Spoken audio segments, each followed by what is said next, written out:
আমার কাছে টাকা পয়সার থেকে আমার সম্মানটা অনেক বেশি দামি মালিক। যেখানে আমার সম্মানটাই নেই সেখানে আমি কি করে কাজ করতে পারি আপনিই বলুন। মালিক, আমার বউয়ের সাথে কেউ খারাপ ব্যবহার করলে আমি কখনোই সেটা সহ্য করতে পারবো না। শুধু ছোটবাবু আপনার ভাই বলে আমি ওনাকে কিছু বলতে পারিনি, নয়তো আমি নিজেও জানি না আমি কি করতাম।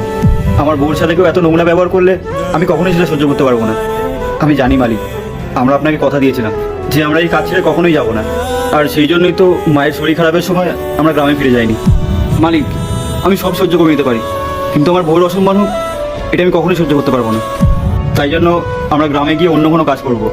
আপনি পারলে আমাদের ট্রেনের টিকিটের ব্যবস্থাটা করে দিন, তাহলে আমাদের খুব উপকার হয়।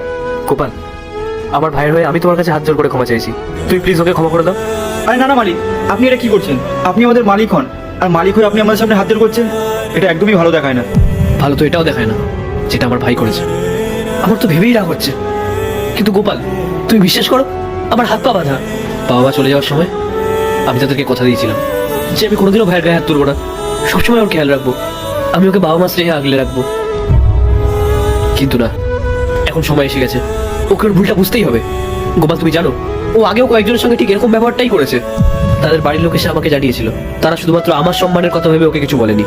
আমি জানো তো ওকে অনেকবার বুঝিয়েছি যে এইসব কাজ করা একদমই ঠিক না, কিন্তু না, ও আমার একটা কথাও শুনেনি।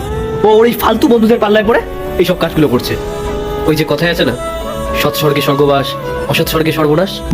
ও আমার কথা শুনে মেয়েদেরকে সম্মান করাটা শিখলো না, কিন্তু ওর ফালতু বন্ধুদের কথা শুনে মেয়েদেরকে অসম্মান করাটা ঠিক শিখে গেল।